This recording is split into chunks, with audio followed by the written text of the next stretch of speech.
This guy is one of the cheapest projectors I think I've ever seen. Coming in at under £25, I think it might also be the perfect stocking filler for any techie in your life. This is the Magcubic HY300 Pro, and it's been taking TikTok and other social media by storm right now. This guy is basically everywhere, and it's being sold as the perfect projector or the perfect stocking filler. And after buying one and testing it out for a couple of weeks, I'm inclined to agree. So where's the best place to get one? Is it really that good, or should you save your £25? Let's find out as we take a look at the Magcubic HY300 Pro.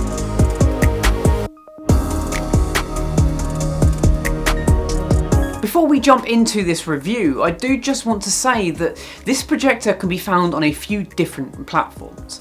The main one where they seem to be advertising and selling is on TikTok Shop. This is fine for the most part, but the majority of people selling this product will be selling it for quite a high markup. I've seen it selling from anywhere between £35 and £55. If you do a little bit of shopping around on AliExpress, you can get this guy for under £25. I paid £21 and that includes delivery. So just do your research, and honestly you can get some amazing deals on this guy.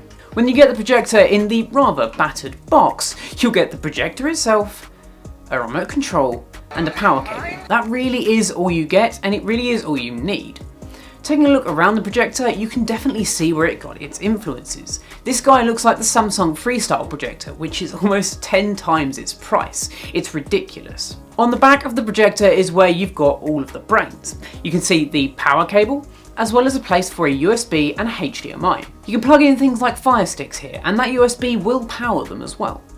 Honestly though, with the Android operating system that's on here, I don't think you're going to need a Fire Stick. The projector can be turned and snapped to basically any angle to project onto any surface you can think of. The automatic keystoning does quite a good job here as well of being able to produce a pretty nice image, but we'll talk about that later. On the side, the only real control that you've got is for focusing the lens.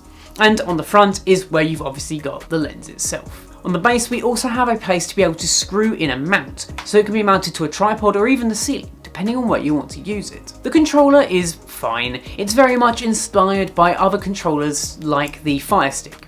It's small, compact, has all the buttons that you would need, though it is pretty clicky. I found that navigating menus and inputting my password was slow, tedious, and incredibly loud. Powering on the projector for the first time, you'll notice just how noisy it is. It's not a quiet machine, but realistically you shouldn't be sitting too close to it anyway. You'd have this mounted at the back of the room, or maybe even on the ceiling, so the noise really shouldn't be too much of an issue.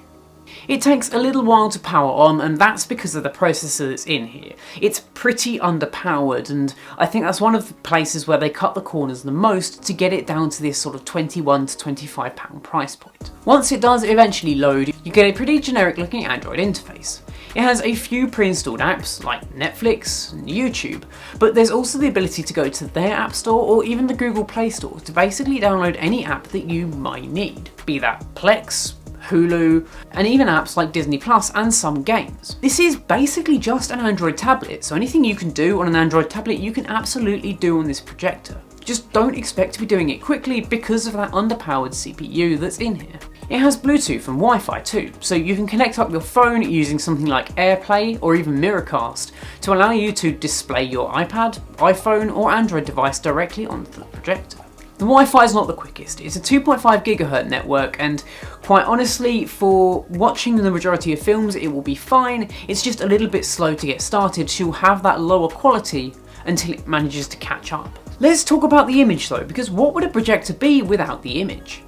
This actually took me by surprise. It looks really good, especially for £25. It was relatively bright, even in a more well-lit environment. I could still see the screen, and the colours were pretty vibrant too. I have heard that over time this bulb is going to degrade, because of course all bulb style projectors will. In the 2 weeks that I've been using it, I haven't noticed any degradation, and they promise this to be able to do tens of thousands of hours. What's very interesting is the auto keystoning that goes on here. I genuinely wasn't expecting it for the price point, but it does a pretty good job.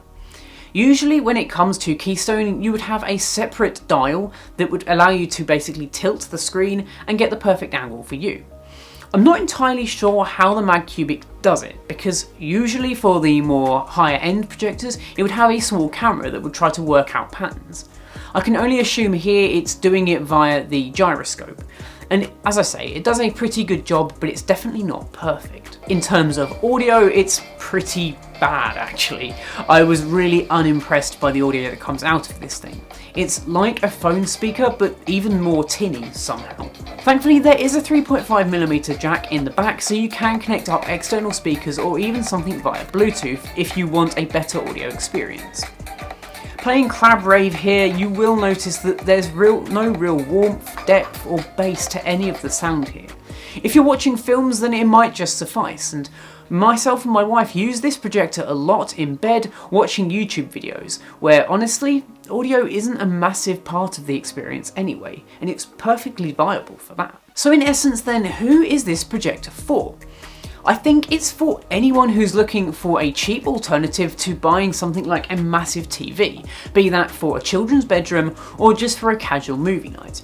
Don't expect absolutely crystal clear pictures and absolutely mind-blowing audio, because you're not going to get it here, especially for the price point. What you do get though is a relatively clear image, some serviceable speakers, and a pretty good Android operating system as well that lets you basically stream everything that you would need without having to hook up external devices. If you did want to game off of this, then you could hook up something like a PlayStation or an Xbox, but there is input latency happening here, and it's higher than you might like. If you're going to be playing games like Call of Duty or other competitive shooters, then you are definitely not going to have the upper hand. So there we have it guys, that has been the Magcubic HY300 Pro. Why don't you let me know in the comment section down below what you think of this tiny little and pretty cheap projector. Is it something that you think you should pick up, or do you think it's basically just e-waste at this point? While you're down there as well, get subscribed because it really does mean the world to me. Anyway guys, my name's been Robert, this has been Bite Size Clue, and I will catch you in the next one. Adios.